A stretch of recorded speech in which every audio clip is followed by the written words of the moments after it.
We're trying to find an overflow room. There are too many people in here. Uh, we do have a fire code in the building, and when you can't get in and out of the aisles and can't move around, that's too many people. So we're trying to find a room right down the hall, hopefully, where you can watch it on the television. Before we start, I'm waiting for them to.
Okay, can I have your attention? We have got to clear the aisles. So they are opening up room 406. It's 2 floors below this. You will be able to watch the proceedings. And, if you're not speaking, or signed up to speak, if y'all would start to, and we can't start until you do. So if you're in an aisle or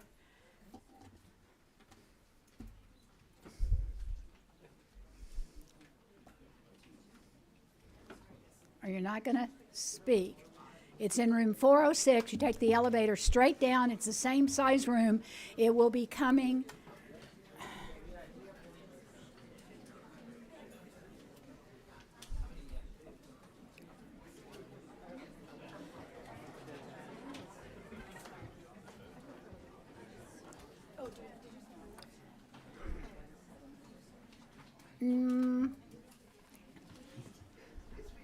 If we can, we need to clear the aisles. Okay. Okay.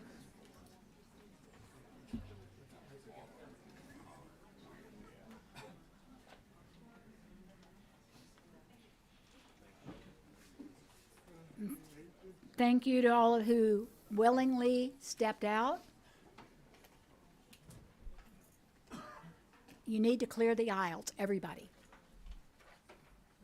And we need to keep the aisles clean and clear. I don't think we're going to have a fire, but if we do, I'll tell you, my committee members will go over you first to get out. And we're the feathers from the door, so we need to be able to get the aisle. I'm just teasing, of course. We have the head of the Trauma Commission here for Georgia, so will you direct traffic if we should have a fire?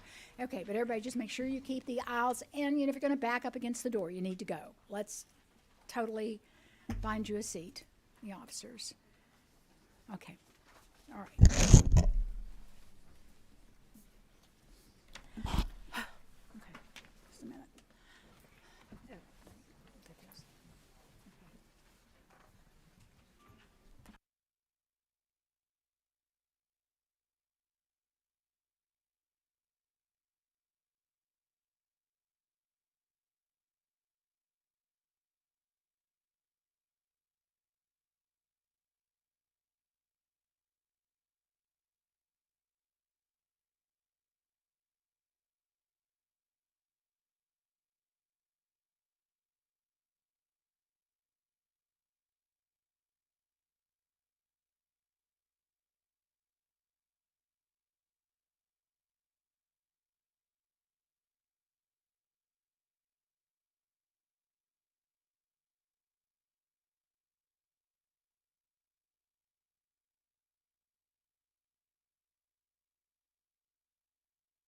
I will officially call a meeting of the Public Health Committee to order. And I will thank everybody again for clearing the aisles and keeping them clear. To the officers that are here to help me, thank you, officers, in making sure they do stay clear. And I will tell you that we are not taking up Senate Bill 140 right now because the author of that bill couldn't be here until 1:30. So we had already scheduled for the Georgia Trauma Commission come and give us a report. And so with that, I am going to turn it over to their representatives and let them introduce themselves and give us your report. The Trauma Commission, and tell them a little bit about what the Trauma Commission does. I would bet you that probably 90% of the people in this room do not know what the Trauma Commission does and how important it is to the citizens of Georgia.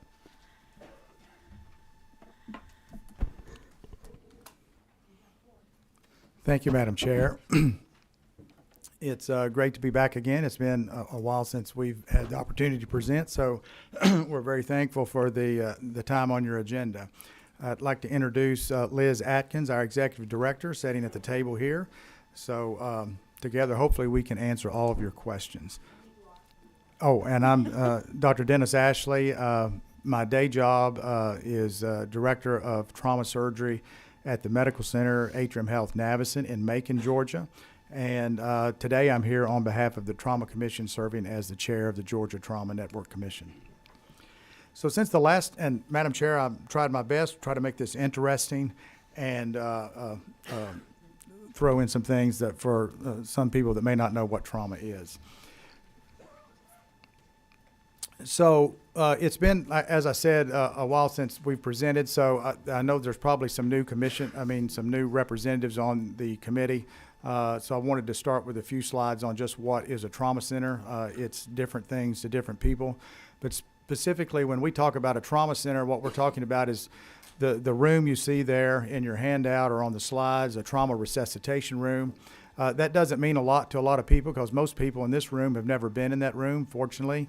But everybody's probably seen NASCAR on TV, and we have a picture there of what that looks like.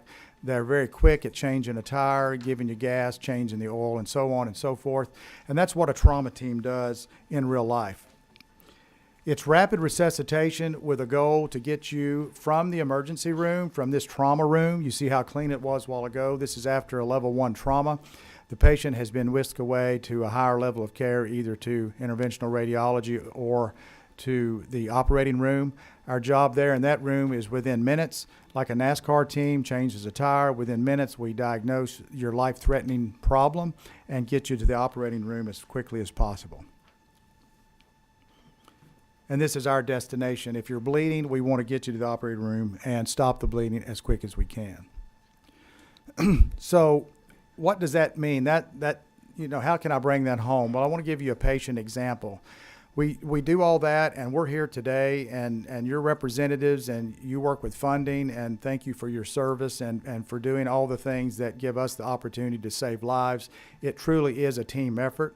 I usually put that statement at the end of my talks, but I want to do it here early because you're going to see the impact that you make doing what you do when you combine it with working with us and us doing what we do. The case that I'm going to show you is an 18-year-old young man who gave us permission to share this. This has been shared before publicly. But an 18-year-old young man that was riding his motorcycle,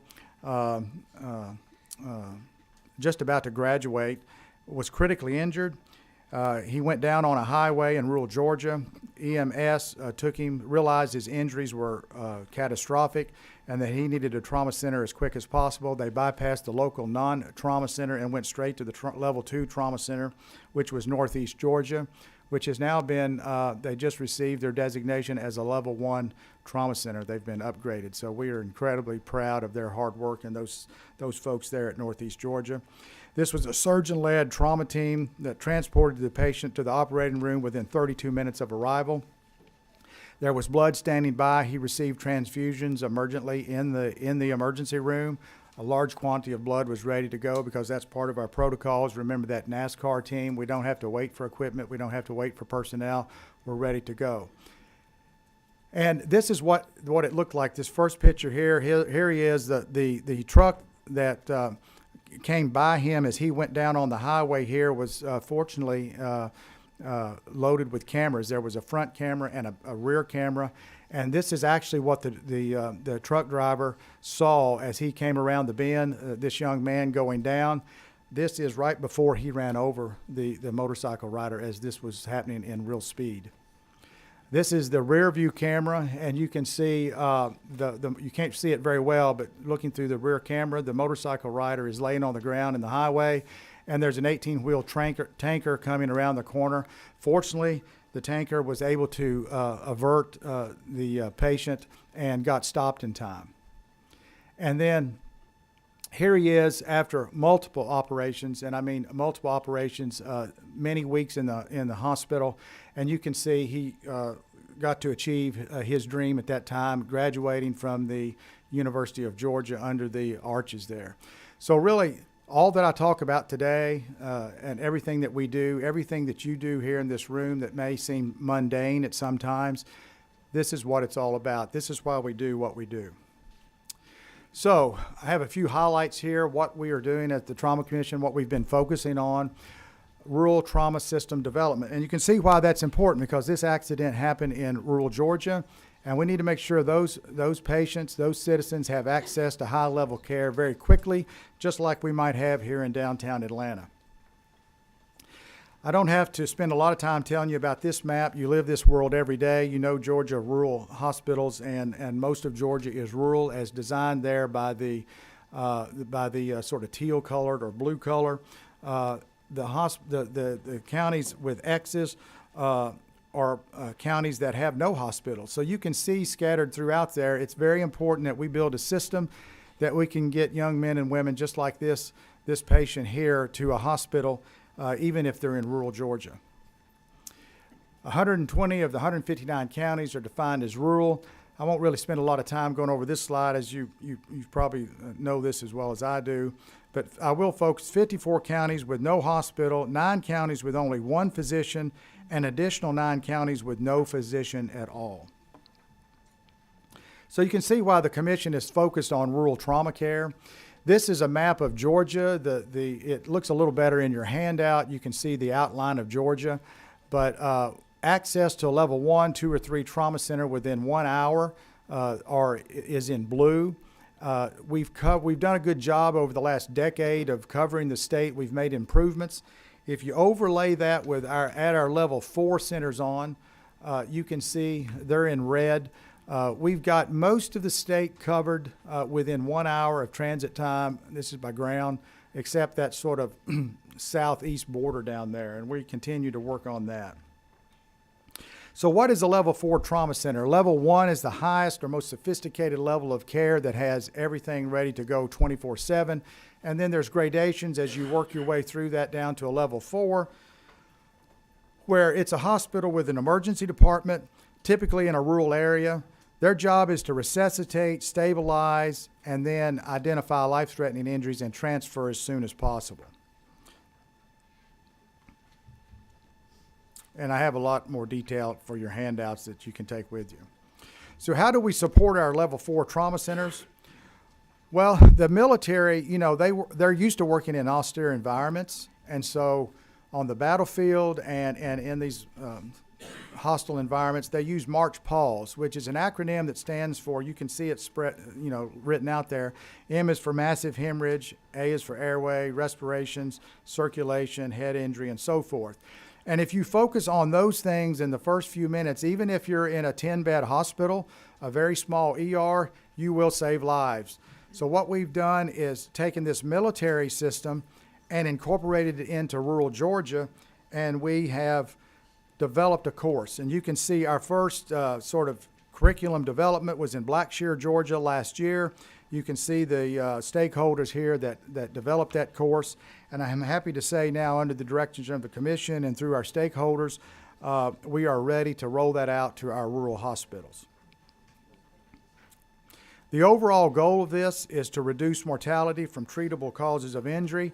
If we can get an airway in, maybe a chest tube to re-expand your lung and start blood transfusion or IV fluids, we can get you to the next level, and that's the goal. Stabilize as best we can in our rural hospitals, and then get them out there to the level 1, 2 centers. So the level 4 trauma centers reached out to us. Yes, ma'am. Can you take your conversations out of the room? Out of the room? Excuse me, officer, would you ask the person to leave the room? You're interrupting the speaker. If the officer has asked you to leave the room, please do.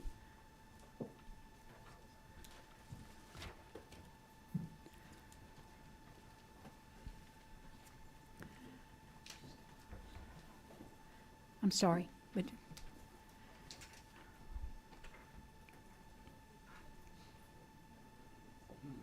okay. Remember, we have overflow in 406. Okay, go ahead again. Thank you, Madam Chair. We reached out to our level 4 centers and asked them what they needed, and they said, we just need really a gap analysis. We need to see what our strengths are and what our weaknesses are. And so we were able to provide that for them this year. And we asked the Pennsylvania Trauma Systems Foundation to come in because they have a lot of experience with level 4 centers. And they came in and did an extensive evaluation. Commission members, Department of Public Health members, we were not there.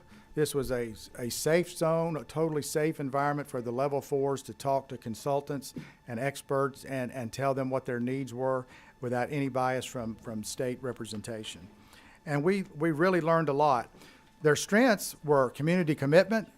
These hospitals, level 4s, are really thought highly of in their communities and are really important to their communities. They do great injury prevention outreach because they're really the only place for the citizens and patients there to get any kind of health care. They have adequate facilities and equipment. That was surprising to us. They seem to have pretty good equipment, what we call the bells and whistles, and they had strong hospital leadership support. However, the main thing was that they didn't have a lot of time, they didn't have a lot of staff, and people typically wore 2 or 3 hats. You know, nursing director may be another director of another department. And so they needed help with that. They needed some financial support. And importantly, they needed to be paired with a level 1 or level 2 trauma center. They needed a big brother or big sister, somebody to walk through this junction with them, this journey with them, and help them realize what they needed or didn't have. And so we're starting to work on all those things this year. This is a high priority for the commission. I won't go through all the recommendations. I sort of summed them up there, but you have it in your packet and you can keep that for your review. So level 3 and level 4 readiness calls, switching gears here. You know, we've done very extensive reviews of level 1 and level 2s. There's no data in the country that we're aware of for level 3 and ready for readiness costs. We found a way to do this and have presented this at our national meeting, the AAST, and it has since been published. And what it showed was the average cost for a level 3 center to be ready for major trauma, to be a trauma center, was about $1.7 million, and for level 4s was about $81,000. So now we actually have some idea what are the costs, which is something that the world that you have to live in every day, what the cost of the trauma centers actually are. Moving on to the American College of Surgeons Trauma System Consult and Rural Focus Review. About 10 years ago, we asked the American College of Surgeons to come in and review the entire state and tell us how we're doing. Do we have a state system? Are we taking care of our patients? Are we getting them to the right place at the right time? And they gave us a lot of direction. So we spent the last decade working on that report. It was time for a new evaluation and a new report. And they sent in 7 multidisciplinary team members from across the United States. We had 100 stakeholders that were at the meetings. This was a 2 or 3 day meeting. And we all testified as to what we thought our needs were, and they asked us very difficult questions about what was, how we should move forward. Through that process, you see it was in January. This was really, it just happened. And through that process, they left us with 14 priority recommendations, 89 total, and specifically for rural Georgia, 8 priority recommendations and 29 total. So we don't have the formal report yet, but what we'll be working on this year is all those recommendations and then reporting back to you what we need to do and if there's any financial implications of that. Again, these are some of the preliminary recommendations. I won't go through all those in the interest of time today, but you have them in your packet. And so finally, last slide or so, next steps. We need, our goal for the next year is to review the American College of Surgeons Trauma System Consult findings, pull our stakeholders together and let them drive the way. Remember, the commission is the facilitator, if you will. We don't have all the answers, but we know how to get people together and get those answers. We're going to develop a strategic trauma system plan. We have one, but it's time to be updated according to our ACS colleagues, and then determine our overall system funding requirements. So as I end, I am fortunate enough to be able to give the report today, but I'm a very small cog in the wheel. All these other great folks do the work, and just give me the opportunity to share their hard work. So I'll stop there and be happy to take any questions, Madam Chair, or from any of the other representatives. Thank you. Questions for the speaker? Representative Seabaugh. Thank you, Doctor, for that report. Just wondering, how many new trauma hospitals or trauma centers have we opened since the Trauma Commission was established? You want to take a stab at that, Liz? Because it's a moving target. Some come in and some go out. There has been some movement in and out, but when there were 13 designated centers total, inclusive of the 2 burn centers, I believe, and now we're up to 35. So most recent additions besides Northeast Georgia upgrading to a level 1 were our 3 level 4 centers, primarily on the west side. That's great. Thank you. And of course, Atlanta Medical Center is out of the system now. That hospital closed. So that was a level 1. But then there's another level 1 online now. So that's good. But it's an upgrade from a 2 to a 1. So it's not a new center. It's just changing the designation, if you will.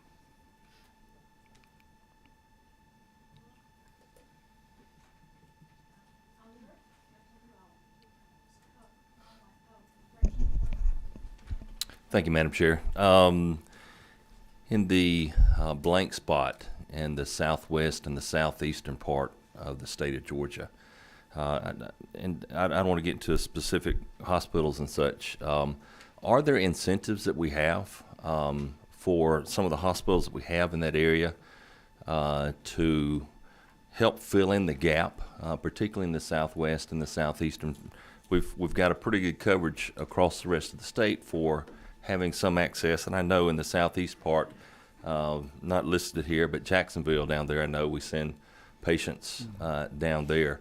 Are there incentives? I know in the southwestern part of the state, there's a pretty doggone large hospital down there that I thought would have been one of the levels of a trauma center. Are there, or better yet, are there disincentives for hospitals to be part of this? Well, there's the good news, and I'll just say there is a hospital in that southwestern part of the state that's working very hard, and we're very well aware of them, the Trauma Commission, as well as, and we provided consultation, as well as OEMS&T and the Department of Public Health. And they are very, from the last words that I've gotten, correct me if I'm wrong, Liz, but they're very close to having all their processes in place to come online. That would be a huge, we've been watching that for years now, but they are very close. I can't speak for them, but from what I hear, you know, they've made significant progress in getting everything in place to come online. So that would solve a lot of problems. We have done grants over the years to try to get people to come on with some of that initial funding, like what we call startup grants. So there is a process for that, and we have used those to get hospitals to come in and have been successful.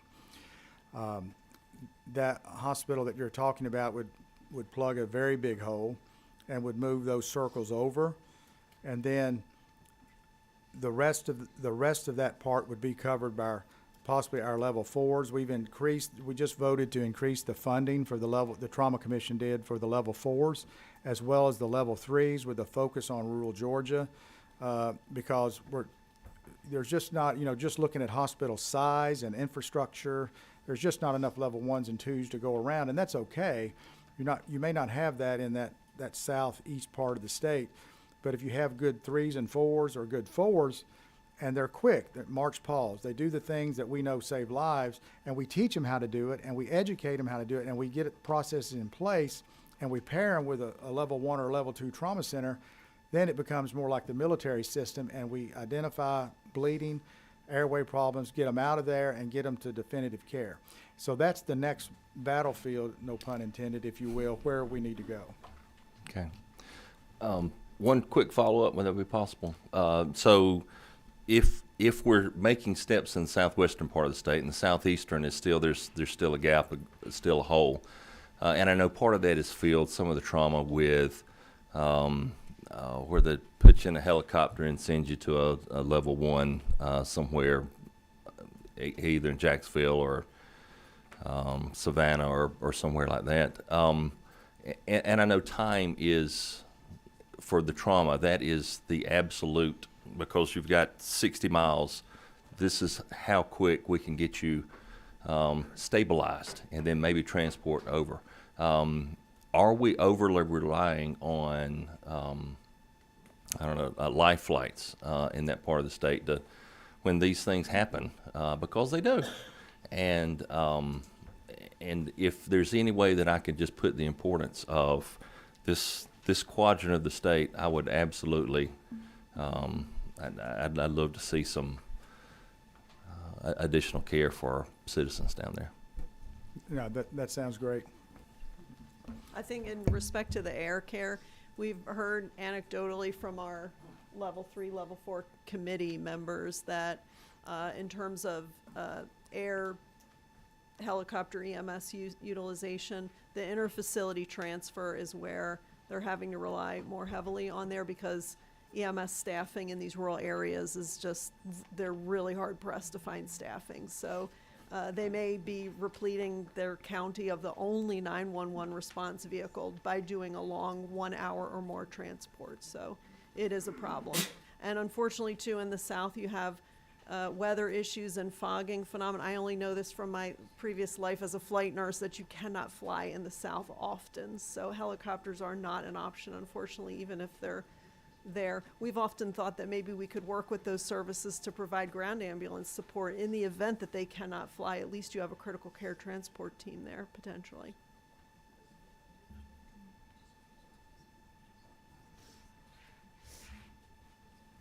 Do we have others? Other questions for either of the presenters? Well, it seems like we don't have any questions. I will tell you that, how long has the Trauma Commission been going on? Since 2007, I believe it was, or 8. Okay, and if you had looked at the state and how much of the blue part is covered, there would have been a huge part in the southwest, down like that. Has Albany and Hospital come on board now, I take it, to, They are close. They are very close from what I hear. anybody from the Phoebe Putney area, please lean on your hospital people to come into the trauma center. It's been one of our areas of resistance. Is there anywhere else we should call out? I might as well get in trouble for somebody else who's calling them out. It's like, it's not. Is there? Well, there's another hospital down that's sending in an application, I understand, any day now. And To I'm be blanking- a level, a level, is it a level 3? level 3 to be? Down in the south part of the state, south Okay. middle part of the state. So if those two hospitals come on, it would be a huge, those maps would really look nice. Okay. And of course, one of the big things is if you go up, as you go up to a 2 or 1, you've got to have coverage from like neurology, special surgeries, all sorts available at a drop of a hat. And that's one of the problems why we need to be recruiting more physicians from all over our state, so that we can help the trauma center by, having physicians, and usually just having one physician or one surgeon. They can't take 24-hour call for the trauma system 7 days a week and run their own practices and survive. So it's imperative, and we are working on that, with a new medical school down in the rural area close to you, and by trying to do more residency slots, we're trying to help you out with the availability of physicians to help our trauma system and vice versa. So thank you for all you do, and thank you for coming to give us this report, and we'll see you again in a couple of years, I guess. All right. All Thank you, right. Madam Chair. Thank you very much. You've made a lot of progress. Okay. And could you take your entourage with you? We'll see how many the people can go. And everybody remember, there is coverage in 406. I'm sorry, but we just have to, there is a thing about keeping the aisles open and, space to breathe, and people from the press not blocking the views of the people here in the room. So I've even tried to motion some of our legislators out. Officer, will you be sure and tell the people outside that they can go to room 406 and watch this? They know that they can go down. Okay, we may be at a standstill right now. Is the senator here to present his bill? I'd like to move to adjourn, Madam Chair. I don't have to accept that movement I think it takes priority as a motion, Madam Chair. to adjourn. She doesn't have to recognize the motion. Okay. Did you find a seat? Oh, I threw the senator out.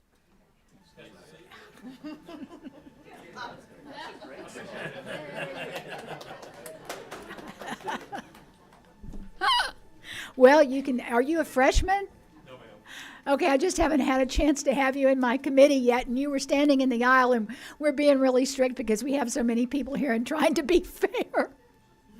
It's the first time I've ever sent a senator out of the committee room. Huh? You don't think it'll be the last time? Are you planning on going across and running for the Senate so I can throw you out? Okay, so with that, come on, Senator.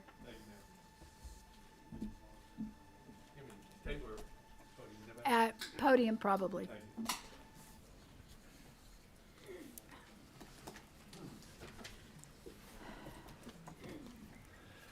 Madam Chairman, members of the Senate, members of the House, excuse me, thank you for allowing me to come and present this bill to you. This is Senate Bill.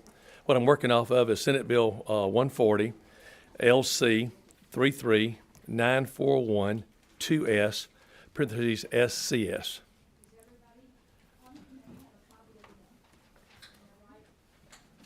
Everybody got that one?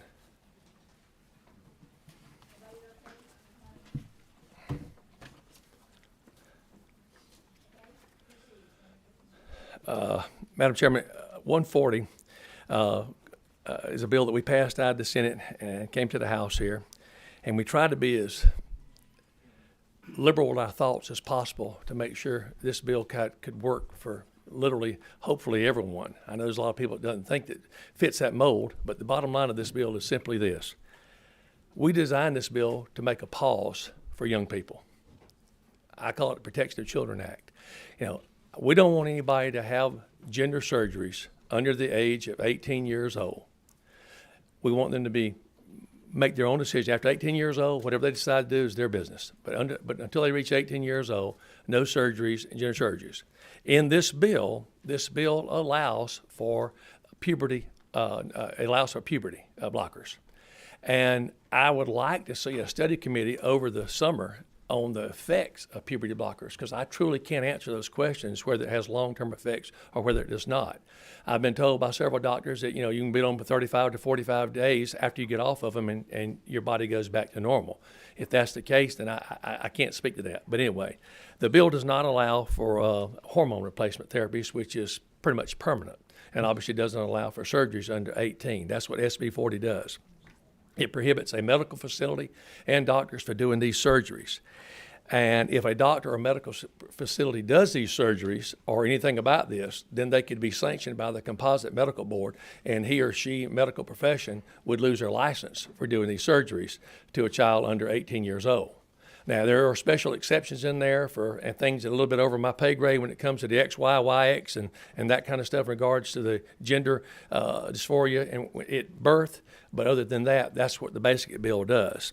The bill recognizes, you know, that some surgeries are medically necessary, and we did make exceptions for that. And there was several bills floating around. 140 was my bill. 141 was a much stronger, harder, harsher bill that I probably couldn't support myself, that never made it to the floor. But anyway, I just want to give you all the basic crux of this bill is simply to pause and allow young people to get a little bit more mature before they make a decision that is 100% irreversible. Because once you have the surgeries, there's no going back. It is what it is. And basically, Madam Chairman, that's 140. All right, we already have a question from the committee to start that.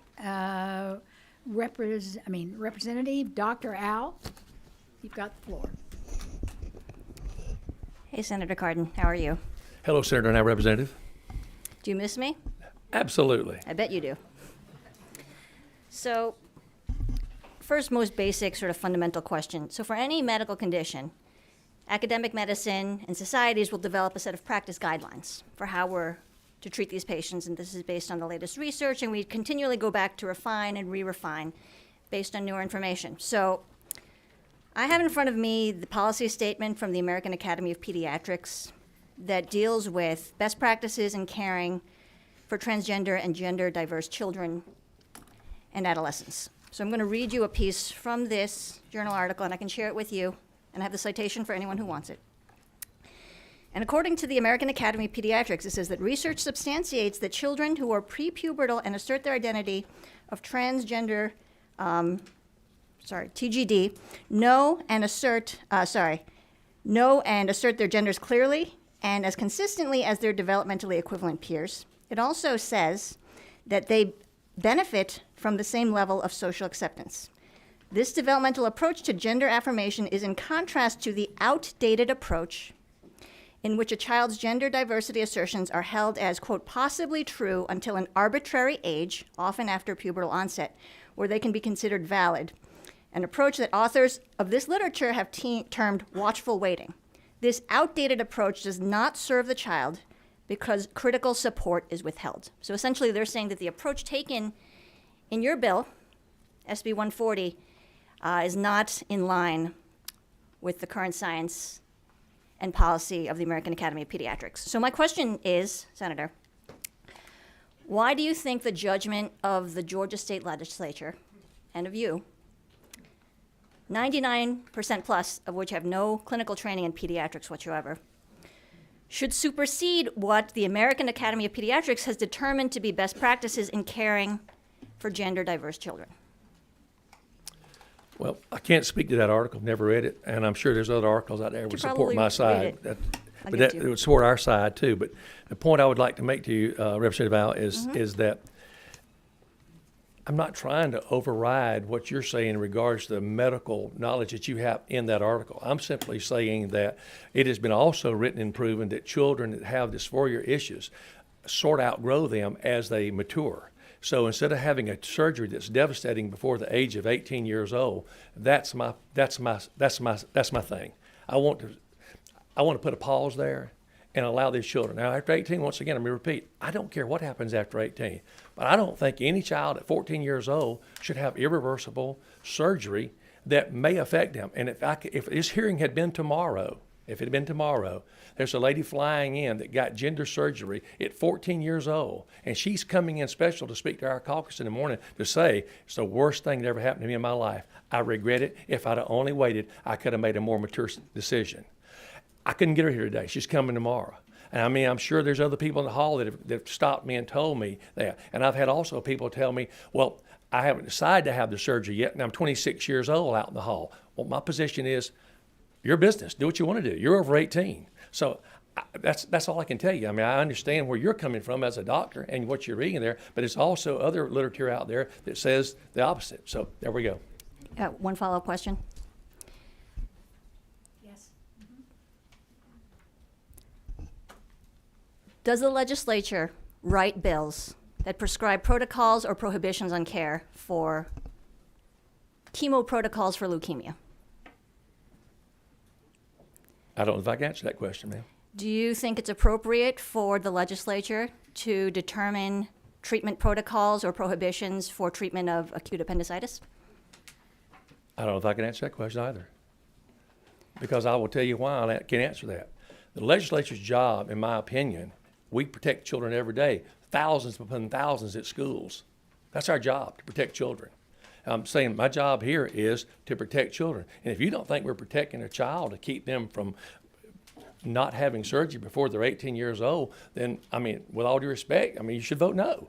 But if you think we are protecting children and give them a chance to pause and understand where let their life mature around them, then, you know, this bill will do that for us. And it's not that, in my opinion, it's not that harsh of a bill to give somebody that pause. I will vote no. Okay? And you have not answered my question of why the Georgia State Legislature feels that it should supersede the judgment of the Medical Society, which is tasked with the medical care of children. Well, the Georgia legislature probably has endeavored to stick its issues in many things regarding medical science. So I can't answer that question specifically. Can't argue that. I think that was a calm way of saying that we've stuck our nose into a lot of business, calling it issues before, and many people would say. Thank you. You're welcome. And if we can't smile a little bit or have a little humor, I think we need to lighten up on the committee a little bit. Really? No, not you. Thank you. Anulowitz, Representative Anulowitz. Thank you. Since we're speaking about keeping children safe, can you tell me the number one cause of death in children in the United States right now? The number one cause of Yes, death? sir. Not really. The one I know many causes, but not the number one. The number one in the United States is actually firearm deaths. So that's, while we're talking about keeping children safe. But I have a question. This General Assembly has established and codified through various pieces of legislation ways in which parents should be free from interference from the General Assembly, whether it's when and whether they vaccinate their children, whether or not their children can be made to wear a mask at school during a pandemic, whether or not their children can discuss certain concepts in the classrooms of their public schools. Can you tell me what is different about this that you do feel that the General Assembly should supersede that parental authority that we have otherwise established we value? I think we did tell them they didn't have to wear a mask at public schools. Right, we're letting the parents have that decision-making power. Right. Again, can you tell me why this is different from those other issues in which the General Assembly has established and codified that we defer to parental authority? Perhaps we're including parents and medical professionals. That would be my reason behind that, because this way the medical professionals, I don't want to call out any names here, but I've had many doctors call and say, this gives us some cover too, because a lot of surgery we're asked to do, we don't want to do these particular surgeries. I don't know. So I have a question related to surgery. If my daughter, if her chest developed very rapidly and was giving her back problems, which does sometimes happen. It actually happened to my first cousin. She had a breast reduction surgery when she was a senior in high school because she was having musculoskeletal issues resulting from the development of her breasts. Would my daughter be allowed to have that surgery? For a medical breast reason reduction. of like enlarged breasts? Is that what you're saying? I'm Oversized? saying if the size of an adolescent's breasts developed in such a way that it was causing them musculoskeletal issues, which is a thing that does happen, and I know myriad women who have had breast reductions for similar reasons, would an adolescent be allowed to have that breast reduction surgery? I think in this bill here, it says circumstances or certain medical procedures would be allowed. Do you think that, though, a physician might have pause given to do a surgery like that, given that they could potentially be taken before the composite medical board if someone suspected them of doing it for a reason other than to help the kids back? Representative, with all due respect, I mean, they could go before a lawyer and a judge. I mean, anybody could sue for malpractice if they didn't like what happened. So answer your question is, I can't answer that question like you're asking it, because you can still be sued. May I ask you one more question about the puberty blockers? Sure. Okay. So I was diagnosed with osteoporosis when I was in my very early 20s. I'm a bona fide middle-aged lady now, and I can tell you that living with osteoporosis is not something I would recommend. There are we actually don't know. I've done lots of studies. We don't know why I developed osteoporosis at such a young age, but I do know that when you were on these medicines that delay puberty for a very long time, for example, if you start this when you're 14, pressing the pause button as you've said it, and you have to wait until you're 18, if your gender is assigned female at birth, that can have a pretty detrimental effect on your bone density and your bone development. That at least is my understanding based on information. Again, I've spent a lot of time studying osteoporosis because I live with osteoporosis. I'm very concerned that this hitting the pause button could lead to people who were assigned female at birth having to live with osteoporosis when they're my age, regardless of what gender they choose to identify with when they're in their 40s. How can you address these concerns, or can you address these concerns? Not medically, no, ma'am. I could not address those concerns in regards to your osteoporosis. It could have been hereditary, all the above. I don't. I'm not asking you why I have Representative it. Nelowitz, you're getting loud and it almost sounds like you're badgering our presenter, and we need to move on. We're at a hard 3 o'clock deadline because of another meeting and somebody coming in this room.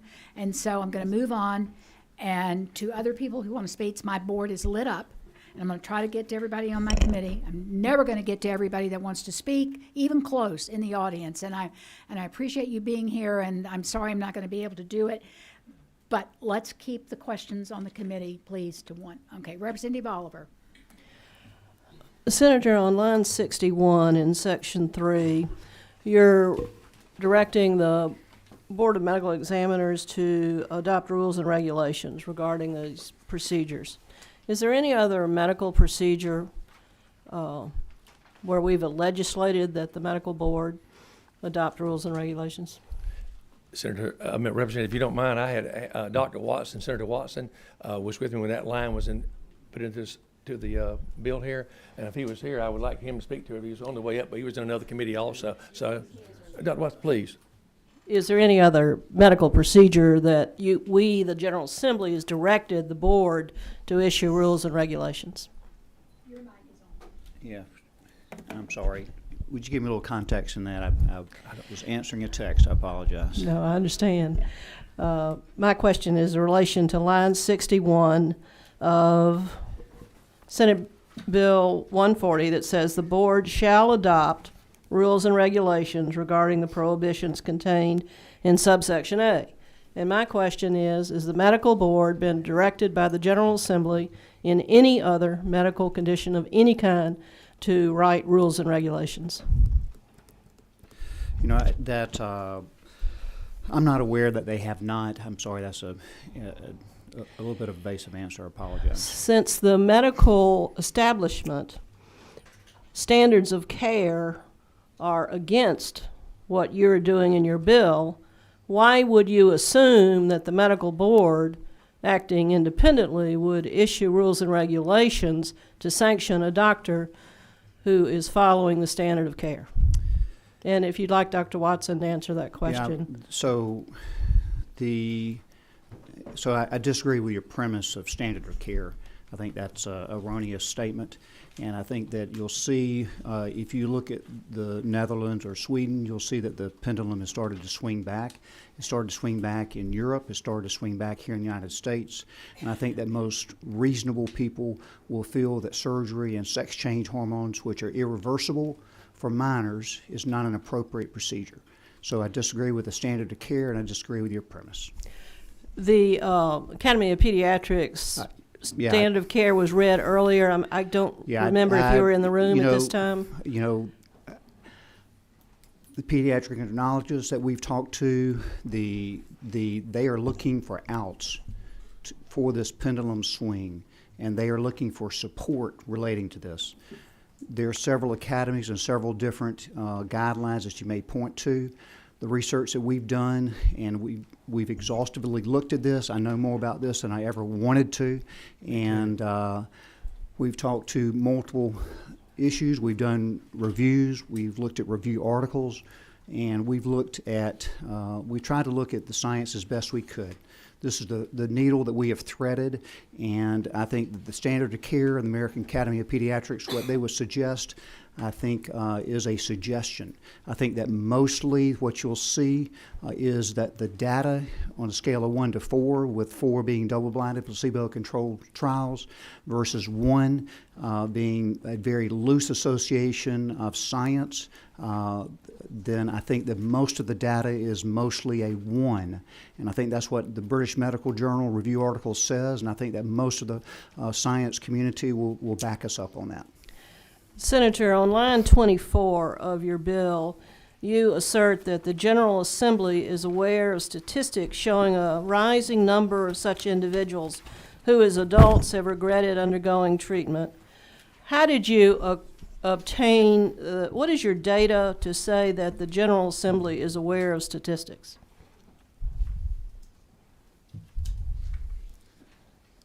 The data has come from people that's literally stopped by and interviewed over the summer, ma'am.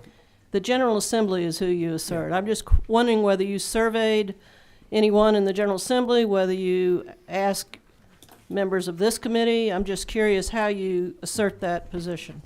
Well, I asked members of our Senate and our committee, but I've not asked members of your representatives, no. Have you asked only the Republican caucus questions? Have you ever asked a Democrat this question? Absolutely. And I've got several of them that said they'd like to vote for this bill, but their caucus won't allow them to. The Senate vote was entirely partisan. Am I right or wrong about that? I don't know. You don't know? What was the question? The vote on Senate Bill 140 in the Senate was entirely a partisan Party line vote. Okay. Yes, ma'am. And Is standard of care a partisan issue, Senator? I guess that's how you look at it, Representative. I don't know. all right, Representative Alvin, I need to move on. Thank you. Representative Hutchinson. 1. Okay. So I remember last year when we passed the Divisive Concepts Bill, and we had a lot of debate about whether parents should be allowed to okay whether or not their kids have masks in school. So I Googled that along with some of the quotes that were made around those two bills. I want to read a few of them. Parents have the ultimate responsibility for the education and upbringing of their children. Parents should have the right to decide what medical treatments are appropriate for their children. Parents are the primary protectors and educators of their children. Parents know what's best for their children, and they should have the final say when it comes to their health care decisions. Parents are the first and most important teachers in a child's life. They should have the freedom to choose educational paths that meet their kids' needs. Parents have the right to make decisions about their children's health care without interference from the government. Parents are the ones who know their children's best, and they should have the right to make decisions about their education and upbringing without interference from the government. Parents have the fundamental right to raise their children as they see fit, and the government should not interfere with that right. I won't quote everyone who said that, but all of that was said last year. So at what point did Georgia shift from giving parents rights to taking away their rights for whatever medical treatment they deem appropriate with their doctor? Representative, I can't give you specifics, but I can tell you, I could probably Google some things to tell you where I got people line up saying no child should have surgery, gender surgery before they're 18 or period. I can find those same quotes on the other side of the aisle. I can't go That's there. not my question, though. I understand. I don't know how It to tell seems you like how we're Georgia's shifted, shifting. ma'am. I'm just doing a bill to protect children. That's it, pure and simple. Thank you, Representative Hutchins. Thank you, ma'am. Representative Fry. Thank you, Madam Chair. Thank you. I don't think we've been introduced. I hadn't had a chance to hang out in the Senate very much. You called me a senator earlier. I guess called everybody a senator earlier. We almost had to jump over the rail at you. I should have done that. I just had just a couple of questions. You just stated. I'll start with a later question, but you just stated you want to protect children. How many children are we protecting? It's a low amount that get gender surgery, sir. How many have happened in the state of Georgia in the past year? Oh, in the past year, I don't know. 2 years. Total surgeries, I heard it was roughly in the neighborhood of about 3,000. That's all I know. In what time period does Excuse me, wait a minute. You heard that it was 3,000 in Georgia. Do you have That would anything? have the dysphoria treatment or being treated for, But not surgery. not surgery, no ma'am, I'm sorry, no surgery. Right. Be really clear. That's right, when you're right. Thank you, ma'am. And so I think the 3,000 is the folks getting treated for partial androgen and I think that's right. sensitivity syndrome. Yes, sir. Right, PACE. Okay, so how many, if we're protecting kids from surgery, how many kids are we protecting from surgery? May I refer? I don't have that answer either. Nobody knows is my point. Yes, sir. So you're not protecting any kids by this bill. I just want to point this out. The sky is not falling, to use a quote, which actually wasn't mine. The other thing I really have a couple more, Madam Chair. You know I'm going to ask something that nobody else is asking here. This is really important in the exceptions. If you look at line 68, certainly I do appreciate you guys including exceptions. Treatments for individual with partial androgen insensitivity syndrome. So I was looking that up, trying to figure out what that was. And I also, Chairman Watson, have learned more than I ever thought I would learn about this. But what about the other two parts of the androgen insensitivity syndrome, minor and complete? Because there's two other sections. There's a minor MACE, and then there's a case, which is complete. So we're only allowing an exception for the partial, but not the minor or the complete. Is it? Go ahead. And that's a tell you why. legit Right, and question we- here. and I'm we- not yeah, that's a trying to good figure that question. out. That's right. Yeah, thank you, Representative Fry. And we did not name every syndrome that is accepted, and that's why the medical necessity portion is in there, if you read up above that. We did name a few, the ones that are common, the chromosomal abnormalities, XXYs and XYYs, and the mosaic penetration relating to sexual hormones, the insensitivities that were added by the pediatric endocrinologist. You're right, it's not an all-encompassing list, and that's why the portion of the preceding paragraphs is related to that. Thank you, Senator. Appreciate you. Thank you. All right, Representative Drenner. Thank you, Madam Chair. Senator, I haven't had the privilege to meet you as well. I can tell you that I've served on this committee for 23 years, and we are an evidence-based committee. That's why you are getting a lot of questions regarding these particular issues. The finding sections of your bill or Section 1. Can you please illuminate us as to where this information was derived from? Speaking with doctors and professionals. That's where it came from, Representative, in regards to that. And parents, that it just basically, in general, regarding dysphoria and their children's under 18 years old. That's where it came from. If you're asking me for specifics where it came from, that, you know, the Georgia Composite Medical Board would probably be one where we, Dr. Kirkpatrick and Dr. Watson and I worked with several doctors and endocrinologists on this to get this information. And that's basically what we have.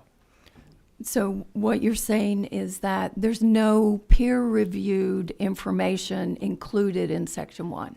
This is just anecdotal information that you are making generalized statements about gender dysphoria? I don't know that. Did you, I mean, Senator Watson, did you want to comment, help your colleague out? Well, on the medical stuff, I yield. Yeah, well, I mean, the Section 1, as you know, that's the statement of why. The Section 2 is where the law actually starts, and you know that. That's the discussion relating to that. Yes, I'm clear that this is the finding section to the bill, but what concerns me is that it's wrong. And if it's wrong in the finding sections, then the entire bill is wrong. Was there a question there? So I'm not having that in my committee. Okay? We're not clapping. We're not hollering one way or the other. You're not doing it. If you do it, I'll ask the police to excuse you. Madam Chair, Thank you. this is a serious question that I'm trying to get at, and I'm trying. Thank you. I'm trying to figure out if there was any peer-reviewed information that was incorporated into this particular bill. yeah. Thank you. Really appreciate the question. And as I said earlier, I think I was responding to Representative Mary Margaret Oliver relating to that. We did a lot of peer review, not only peer-reviewed articles and articles relating to this, but we also looked at review articles. And the British Medical Journal is one of those that we did. And actually, you know, the parents that we talked to, frankly, were very helpful in this, both pro and con, and that was, so we did do it evidence-based, as you suggested, and we did do it more personal also. Representative Houston. You yield? Okay. I'm not going to. Representative Chokas, and I'm not going to take an amendment. Yes. To, I mean, Thank you, Madam Chair. he usually is the one that says the amendment to pass or fail, so I was teasing him. Okay. Thank you, Madam Chair. I want to speak specifically about the age and giving it the time to pause. And there was some discussion about being 18 and so forth. Well, it's also true that the legislature sets the voting age at 18. The Georgia legislature was one of the first in the United States to do that. And it's also illegal to get a tattoo unless you're 18 years of age or older. So I find that this procedure is a little bit more serious than a tattoo, yet we do it for a tattoo and not this procedure. I'd just like to hear your comments on that. Representative Chokas, I thank you for your comments on that. I didn't want to get that far into it, but thank you. I agree 100% regarding that. Thank you. Representative Lott, do you have a question? Okay. You're recognized for a question. Thank you, Madam Chair. I know that we've had a little bit of conversation on this. I have the opportunity to serve on juvenile justice, where we just passed legislation to raise the age from 17 to 18. Currently in Georgia, if you're 17, you go to adult court. I also had the opportunity to sit through committee hearings much like this with testimony that 17-year-olds are not really capable of making the big decisions. And when does the frontal lobe form? And, you know, many, many hours of hearings on that. And we've actually been working that bill for 3 years. So in line with that, and also the fact that there were specific professionals that were in opposition. The Sheriff's Association stood up in opposition, much like we're having discussion here that the pediatrics are in opposition. So that happens in our committees often. I know you know that. But I would like to say, or really ask you this, I'm recognizing within your legislation here that you have chosen, of course, the hormone replacement therapies are acceptable in this legislation. Puberty. I'm sorry, I'm not speaking correctly. That what we are stopping are the sex reassignment surgeries and the hormone replacement therapies. And did you choose those because those are considered to be irreversible versus now we are allowing puberty blockers and it is because those are potentially the pause that you keep talking about? Absolutely, Representative Lott. The endocrinologist that we spoke with, and we did several, the puberty blockers, as I mentioned earlier, if you take those after and you stop taking them within 30 to 45 days, your body goes back to normal. But the hormones affect your body forever, and it's the same as the surgery. Exactly right. Okay, thank you for your answer. Yes, ma'am. Okay. All right. We have now had everybody that's on my list. Oh, no, Representative Dempsey, sorry. Yes, thank you, Madam Chairman. First of all, I have so much respect for everybody on this committee and all of you that are here today that paused to come and have been here working for a while to talk about this. I know it's a very passionate and personal issue for many of you, so I want to speak with great respect and follow up a little bit on what Representative Lott just said. You know, we had a lot of debate on the floor this past week about Raise the Age Act and changing the juvenile code. And that passed in a completely bipartisan way. As a matter of fact, most of the votes against it were Republicans, actually. So the statements that were made on the floor during that time reflected the concern of an adult decision being put upon someone who was not fully developed, that their brain, that some of the actions they may have taken, to give a pause to that in a respectful way also, and not treat them as an adult, but as a juvenile. So when we think about that, and when I think about much of the work, this committee does take on so much serious work, and we have really, we have pondered over mental health issues for years and some of the more recent ones. And one of the predominant things that comes in that, and I think child advocates in the room, I know, others that have served on the Mental Health Commission and for years and years, it is profoundly clear that the brain is not fully developed till age 25. This is evidence-based science. That is true and factual when we talk about that. So my greatest concern today is that some of the reasoning that you have put forward in this measure, and that it's not to keep this from happening, but just to allow that same equality to occur between juvenile justice and brain development and mental health and developmental disabilities and actions we take for students in schools also in this same way, that it's not to prevent it, but to let's be fair about brain development. Couldn't have said it better myself, Representative Dempsey. And I'll tell you this, several people actually suggested that we did it to 21 years old. And we simply, with Dr. Watson, we just simply rejected out there and said, we'll try 18, at least hope the brain has time to mature to that. So thank you kindly for that. Thank you. Okay, Senator, colleagues, let me see if there's anybody else. Okay. Representative Howard. Thank you, Madam Chair.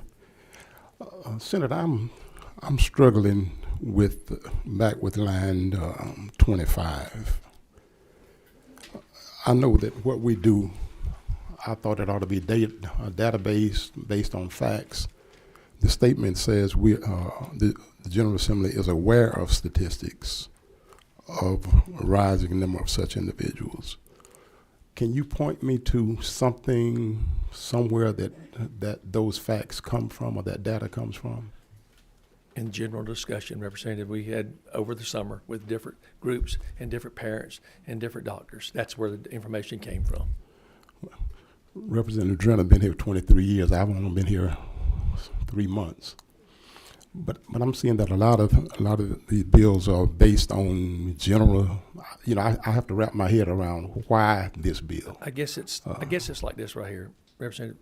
If let's just say that the General Assembly doesn't have any information out there that would satisfy you and your question, but the reality of it is some child goes and gets gender surgery under the age of 18 and it can't be reversed forever. That's our point. That's the point that the bill's about. It's not about, me sitting here bringing you all the numbers and line up and tell you, this many had this and that many had that. I don't know the answer to that question, as I stated earlier. I'm just simply saying that, and we just admitted that the brain hadn't developed till roughly 25. We're saying, hey, at least 18 you can, you can vote, you can do your own thing, and hopefully you'll make the right decision then.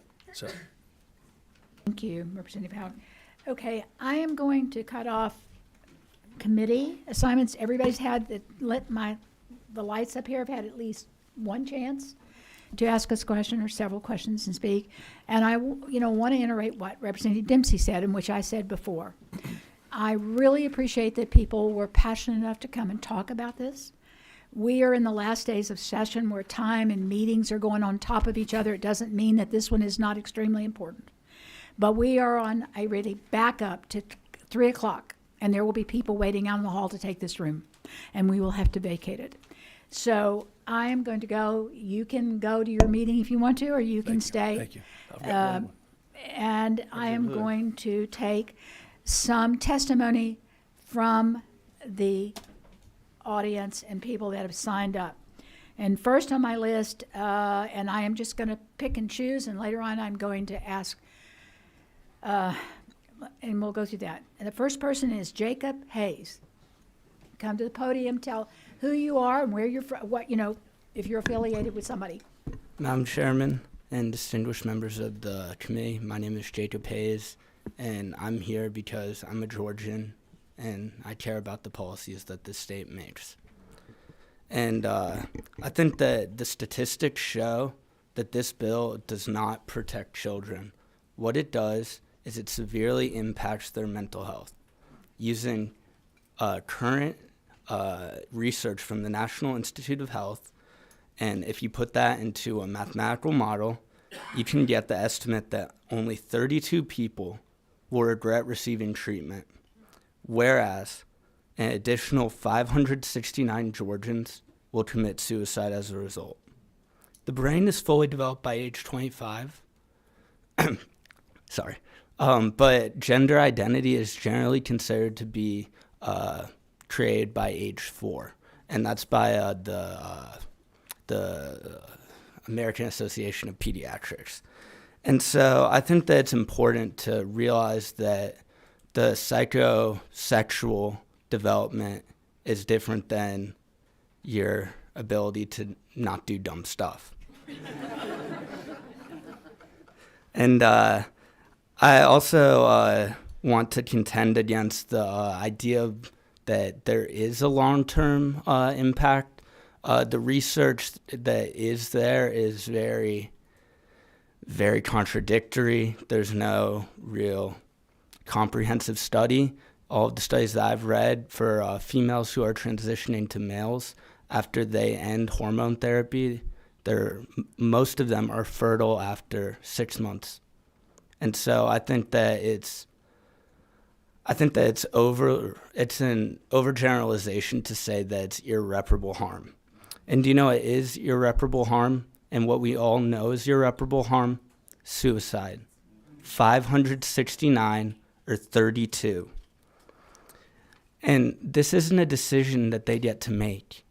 They don't choose to be trans. It's not some switch that they can turn on and off.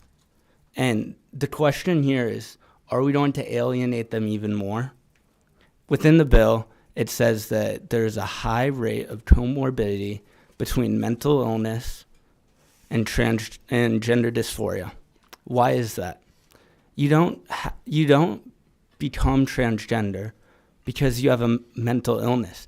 You have a mental illness because society treats you as different. People call your identity unnatural.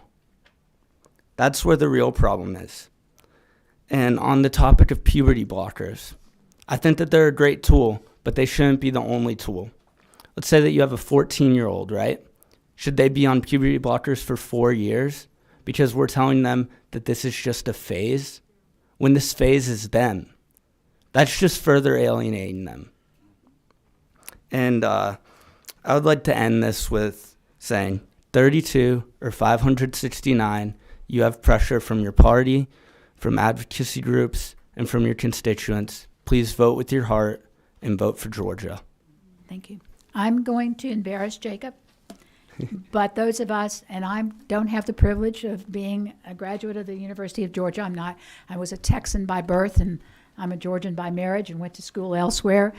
But he is a freshman at the University of Georgia and has brought me the analytic studies of this issue and what he speaks about.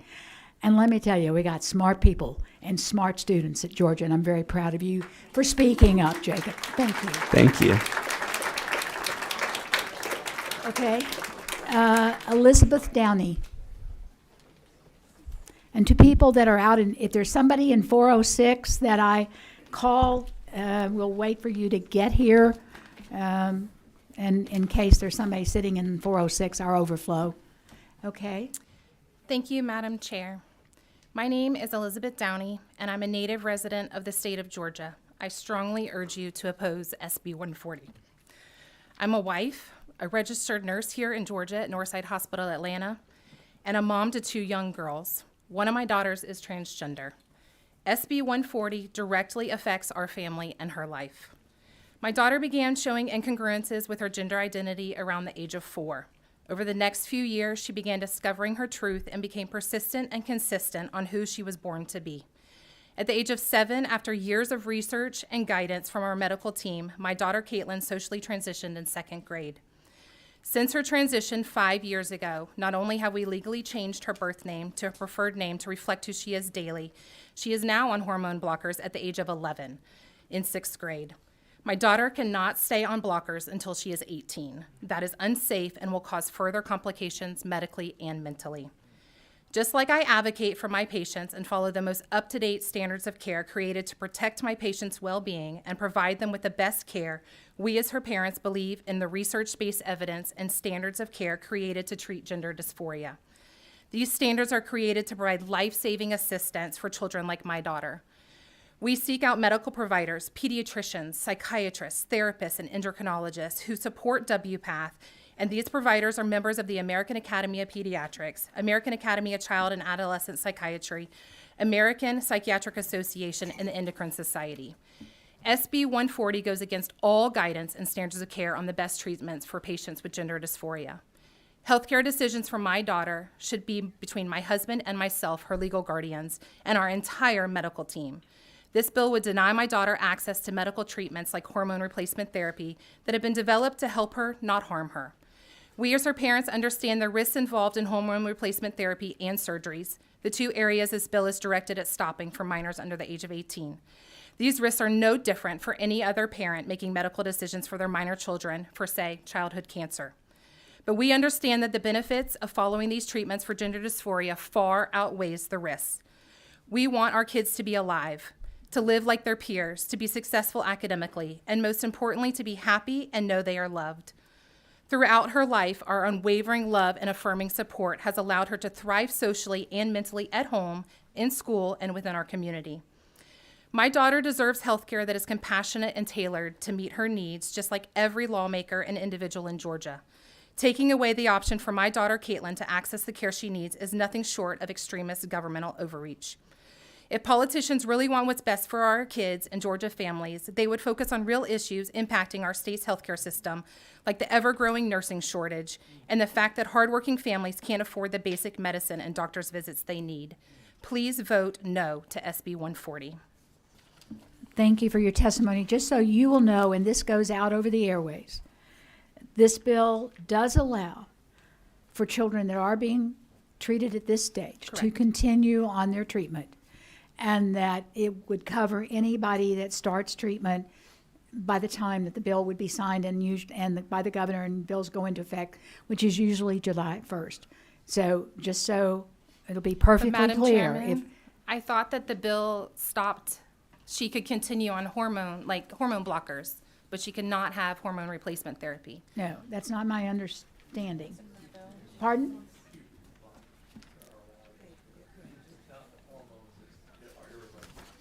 After the bill, I mean, people that are already on it? What? Yeah, so like my daughter, who's If they 11. can stay if they're on it. But my Okay, daughter well- is not on hormone replacement therapy yet. She's too young. It's not the age yet. But in the How- next 2 to how's it 3 written in years, the for bill? her to develop with her peers and develop accordingly, Where is it? yes, she would need it. And so this bill would stop that. Okay, on line 60, it says continuing treatment of minors who are prior to July 1st being treated with irreversible hormone replacement therapies. Well, you know, Correct. But Caitlin is not on hormones at the moment. She is only on puberty blockers. Okay, that's kind of wrong. Thank you. So, no. Okay, all right, thank you. I stand corrected on that one.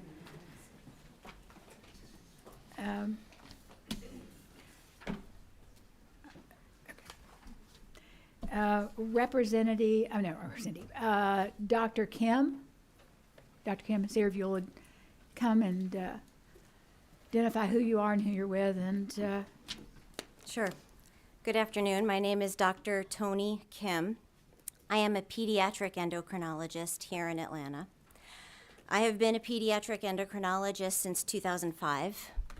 I moved to Georgia in 2018 and have been practicing here since.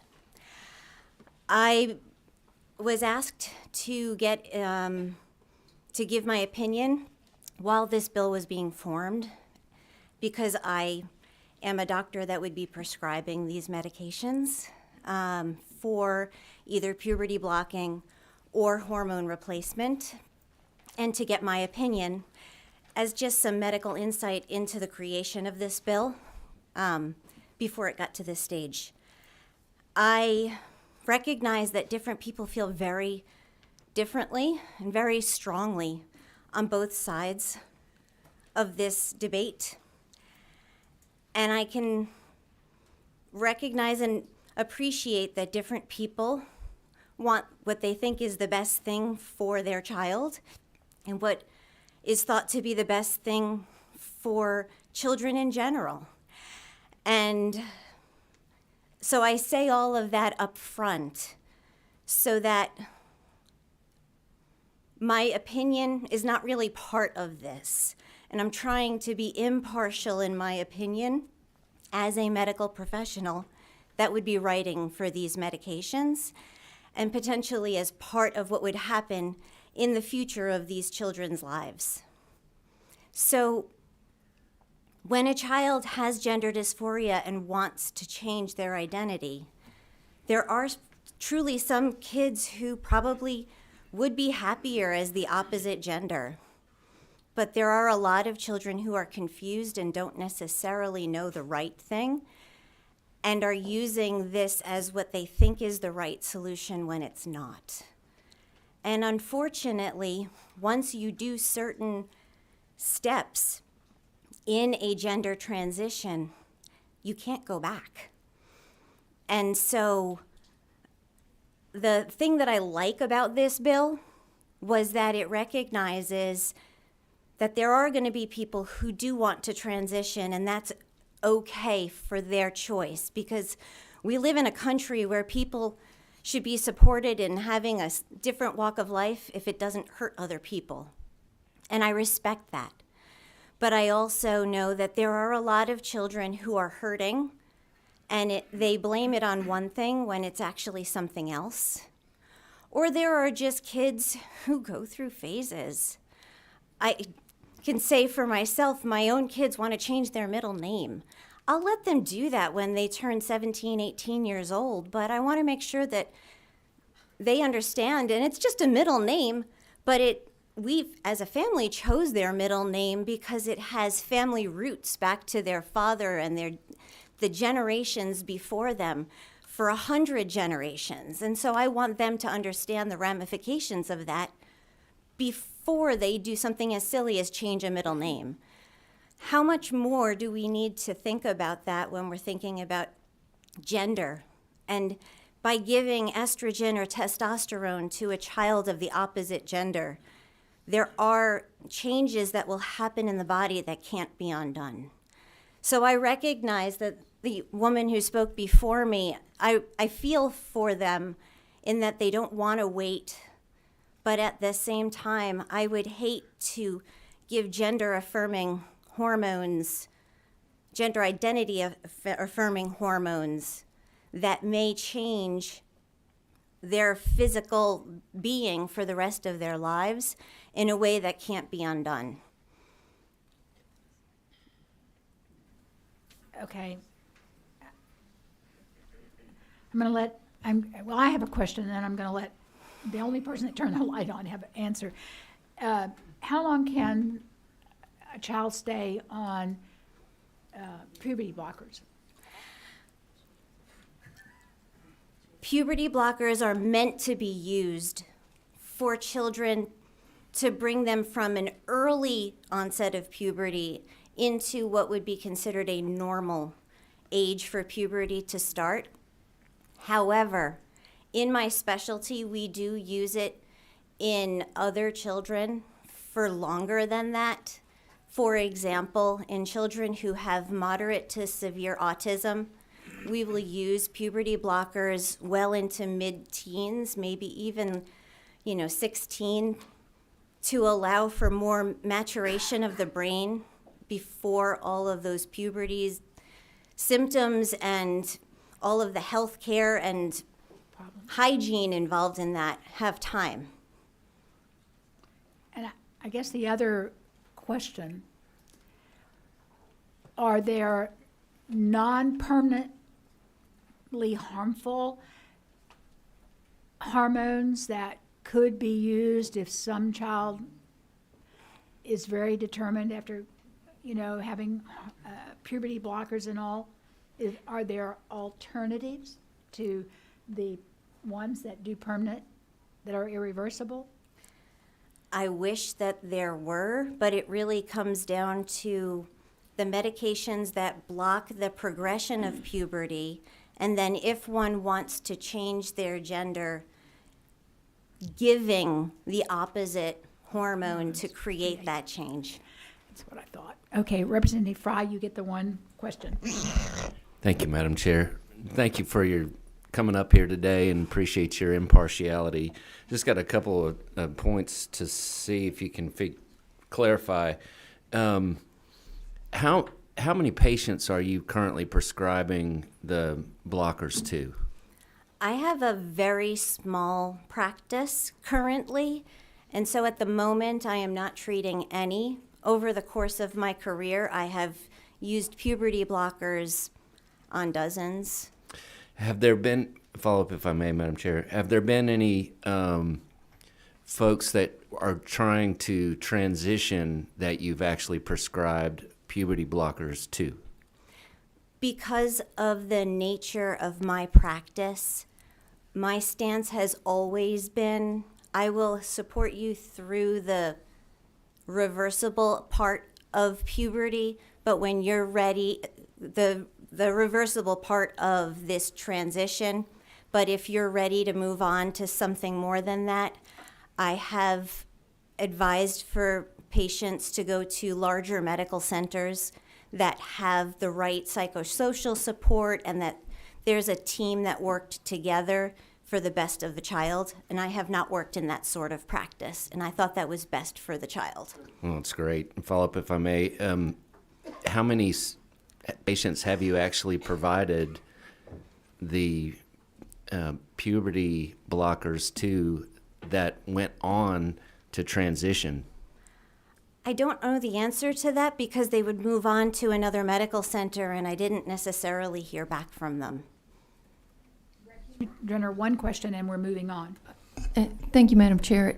Just, and thank you, Dr. Kim. Oh, thank you. For being here today. I guess I'm just curious, a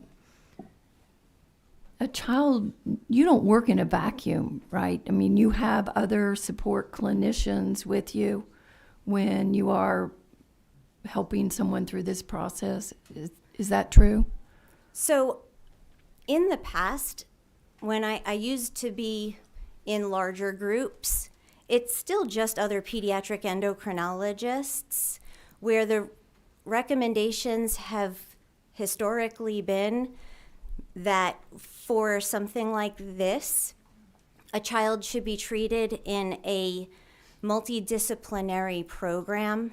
So for example, when I was in New York, I would refer them to Columbia University, where there was an actual group, or to Boston Children's, which was about 3 hours away, because they had a cohesive group that are working together, as opposed to, yes, I have a colleague who's a psychologist and a colleague who's a surgeon, but instead there's an actual group that meets regularly and have a team approach. Let me so what you're talking about, that team approach, I think, is it would not just be MDs, but it might be a psychologist for counseling or a psychiatrist for counseling, ma'am. a social worker for support and work with the family. Yes, ma'am. And all the type of thing that would be that kind of a cohesive twin. Yes, along similar lines, if somebody has thyroid cancer, the recommendations are a child should not have thyroid cancer removal from any surgeon. It should be from a thyroid cancer team, for example, the way that Eggleston has. Okay. I don't take care of that either. So in the sense, I don't live in a vacuum, but I also know where I need to cut my personal limits. Okay. Thank you. Thank you so much for coming to testify. I really do appreciate you My pleasure. coming and being concerned about this. Okay, I'm going to get a little personal. Is there somebody in the audience, a young person, that has transitioned, that wants to be willing, okay, there's a hand that went up in the back, that's willing to share it with us? And while you're thinking about it, if there's somebody, no, and I take it you're for this? Yes. Okay, hold on. If there is someone in the audience or the other room afterwards that has transitioned and is unhappy with it and willing to come testify, if you think about that, if there's somebody. Okay, you tell us who you are, and thank you for being willing to come and share. Yeah, okay. Hi, my name is Leonardo Hinnett. I am 18 years old. I am a Georgia resident. I was born and raised here. And I'm currently attending Georgia State University as a freshman. I also happen to be transgender. I started taking hormone therapy at 13 years old, and I had a double mastectomy, also known as top surgery, at 15. And although I could greatly explain the positive impact that transitioning has had on my life, I think that it's more important for me to talk about if I hadn't received that care. These life-saving treatments is the reason that I am able to speak to you today. I would not be able to attend college. My little brother would not have someone to bother every single day. I would not be here. This bill would restrict essential care for transgender minors, care that I know is the reason that I am living today. The reality of it is this: if this bill passes, transgender kids will die. These decisions are not made with haste, especially for minors. I had to go through months of doctor's appointments, evaluations, psychiatrist appointments, pediatricians, and therapy before I could even begin to start thinking about taking hormone therapy. By the time I was 13, I had fully completed female puberty, and hormone blockers would have been a fruitless pursuit as treatment. The ability to experience an affirming puberty along with my peers is something that I am indescribably grateful for, and I cannot imagine the alienating experience that I would have had if I had not had access to that care. This bill would not protect children. It will do the opposite. Every single representative who votes yes on this bill will have the blood of the children of this state on their hands, who they are supposed to represent. These children are people's daughters and sons, their friends, their sisters and brothers. The absence of their lives caused by this bill would be immeasurable compared to the minuscule percentage of people who regret seeking these treatments. Although I will still be able to access the care that I need as an adult, there are so many trans teens who I know will no longer have these opportunities, and many who I may never have the pleasure of knowing if this bill passes. I am urging you to please vote no on this bill to protect the lives of your constituents and to assure that medical care should only be a discussion between a patient and a doctor and not the government. Thank you very much for being willing to come and share with us, how the changes in your life and how you feel the bill. And I can tell you, though, that I know every member of this committee. I've been here quite a while, and I know my committee members, and I'd say I probably know the hearts of most of them. So this decision is not easy, and it won't be made without many of them soul searching. I only wish there was an accompanying bill, if this one should pass, that says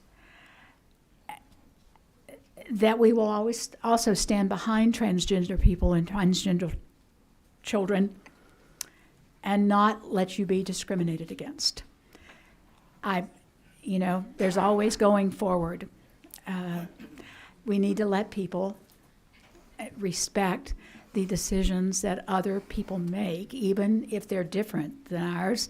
We need to do that in a lot of places across this country, and all sorts of things like political and religious and all kinds of things. So thank you very much for coming and sharing with us. Do we have anybody that's willing, that is here, that transitioned and is not happy with it and has gone back? Is there anybody outside? Did anybody come and, officers, did anybody try to get in out there? Is there anybody that tried to testify or come or is waiting to testify or not?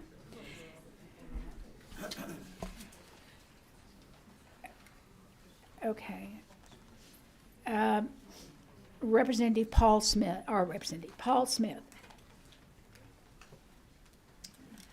And we're running out of time, so this will be the last person. I told you that there's almost 60-something people on our list, and might take one more after this, and we go forward.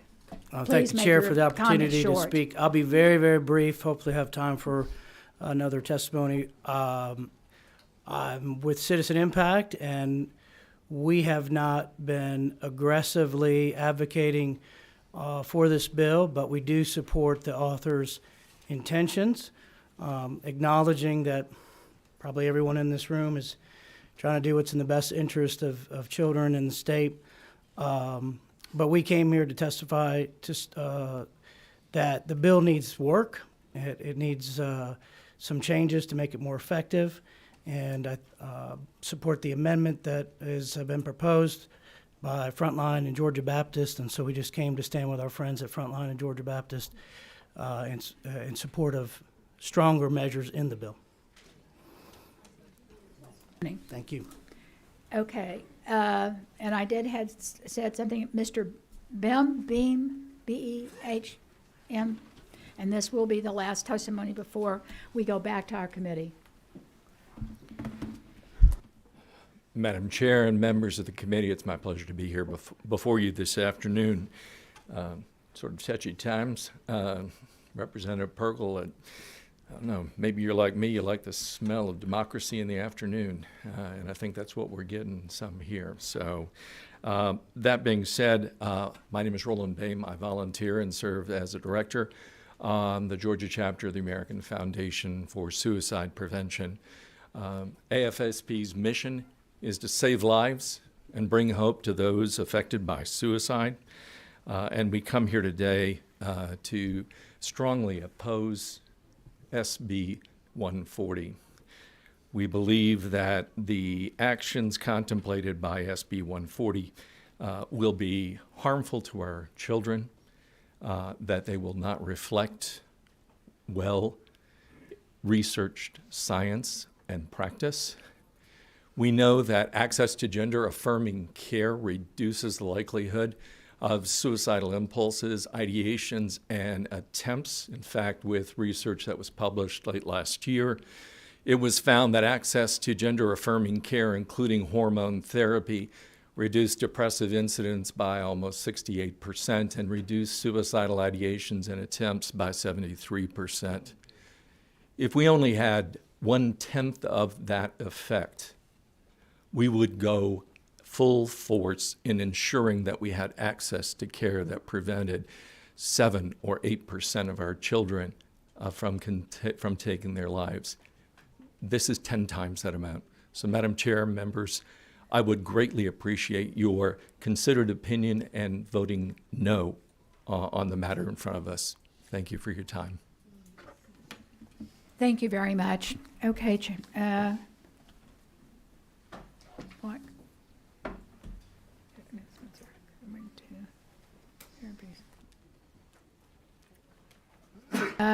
The stance that we have now, well, first let me tell members of the audience that, you know, the bill doesn't end here. The bill is amended, and I am going to take one amendment. If the bill is amended, it goes back over to the Senate, and they have to either agree with us or disagree. So the bill will go to the Senate after this. If the Senate agrees with us, there's a complicated, they don't, we'll end up in a conference committee maybe, but in the eventuality, it does go to the governor for the governor's signature. So, you know, the bill really is not dead when it leaves this. It has another process that all bills go through. Okay, our stance is, Representative Lott, you're recognized to make a motion. Thank you, Madam Chair. I know I had an opportunity to speak with the author about this bill and with you as well, Madam Chair, about my concerns. I know that we are certainly all here trying to figure out what is best for the children, and in doing Need an amendment on the bill first. What's that? We need a Make a motion. move on the bill first. Okay. Go ahead. If you want to make that amendment, if you want to make that motion. I make a motion to pass. Okay, I have a motion to pass, and do I have a second? Second. Okay, I've got a motion and a second now. Now the amendment. We did have concerns, certainly in taking care of the children, on line 72, where there's a statement after the word violation. I would request a period and then striking the remainder of the words all the way through the end of line 75. Striking, but shall not be held civilly liable for damages to any person in any civil or administrative action, or criminally responsible for injury, death, or loss to person or property on the basis that such physician did or did not comply with this code section. Does everybody understand the proposed amendment? Is anybody that doesn't? Okay. Do we have any discussion on the amendment? Representative Al. So in striking the line that you've noted, you want to hold medical practitioners to be civilly and criminally liable for carrying out the standards of care for patients. To be clear, I would like to allow a child that has gone through this and may actually have regret later to have this not be in language that they shall not have the opportunity to hold someone who has broken Georgia law, which is what this would be if passed and signed by the governor. So yes, if a physician is breaking Georgia law, they are also always held accountable by the Medical Composite Board, and there is the opportunity for people to sue physicians for malpractice, but this just protects the children in this line. By removing this line, it gives them that ability to look back. So just to wrap that part up, so you are protecting children by making healthcare practitioners criminally responsible, criminally liable for carrying out the standard of care as dictated by their medical societies. So no, that will depend on the vote. But if this is Georgia law, much like the conversation we have with district attorneys who have clearly stated they will not follow Georgia law and prosecute, this is the law. What crime is a physician committed with your language online of criminal responsibility? What crime are they committing? So I'm actually crossing that out, striking that language. I am prohibiting them from being. So, I mean. I'm striking that language, exactly. Yes, ma'am. Shall not be. So you are allowing, as I read it, since you're striking the shall not be criminally responsible, your amendment has the effect of making them criminally responsible. My question is, what crime are they committing? Representative Oliver, doesn't it say civilly?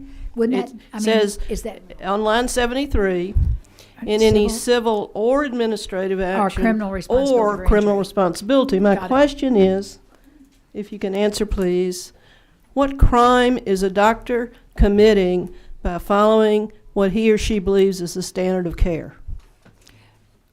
If this is passed, if this legislation had passed, that there in code will be some requirements that they must follow. We would agree on that if passed and if signed by the governor. This just removes the piece that says that what may be considered a victim, but if a child has gone through this and has then regrets, they have the ability. It is up to a judge to decide what you are asking. I'm not being clear enough. I'm sure this is my error in not asking the question correctly. But the impact of your amendment, as I read it, says that the physician shall be criminally responsible if he or she follows what I believe is the standard of care. And I'm trying to figure out what crime that is. Well, first of all, again, we discussed earlier, we're not setting the standard of care. Until we vote, we are setting something in code and law. At that point, it will be managed by the composite board as written earlier in this bill, that they will set the additional guidelines. Representative Fleming, as a learned attorney, also with Representative Oliver, would you like to add any clarity on the... Representative Oliver is trying to trick you into answering a question that can't be answered. The laws on the books right now that prohibit crimes will still be the laws on the book that prohibit crimes. If a doctor commits a crime, they'll be held liable for it. The way the bill is written currently, if a doctor commits a crime, we're keeping them from being held liable for it. I respect that answer, but I also believe it's a effort to avoid a truthful answer, which there is no Well, crime. do this way. Tell me what crime that they commit you don't want them to be held liable for. That's a circular argument that I won't engage in. I know you Is won't, there a because the answer crime- is you want them to be held liable for committing crimes. And when we leave this in there, it takes that away.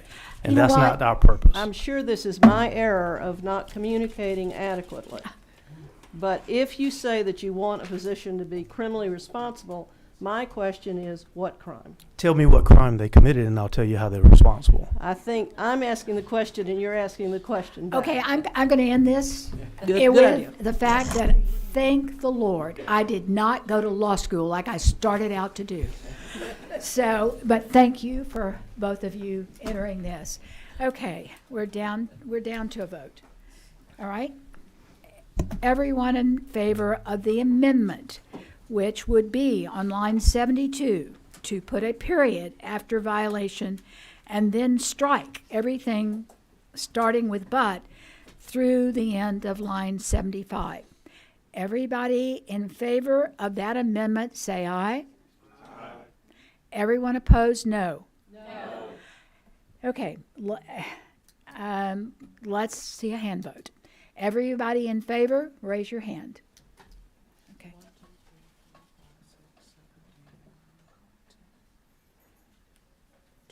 12.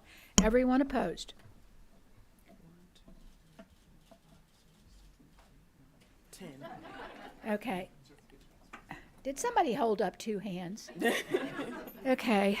All right. So the ayes, it is, the amendment passes. All right. We're now back to the bill. Is there any, and we have like 4 minutes, I'm scared. Madam Chair, are you going to accept other amendments? No. No other amendments. Are you going to accept a motion to table the bill? A motion to table does mean that I will accept it. All right, we have a motion on the table. Do I hear a second? Okay, we have a motion and second to table. Everyone in favor of tabling the bill, raise your hand. Okay, it's 10. Everyone opposed to tabling the bill, raise your hand. Okay, 12. That motion fails. All right, everyone in favor of the passage of Senate Bill 140 as amended, raise your hand.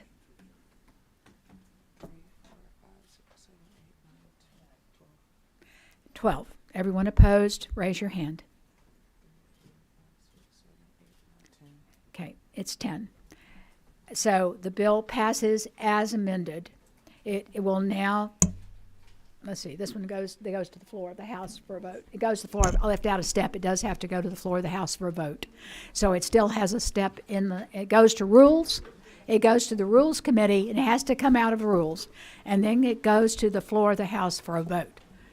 Thank you. We are adjourned.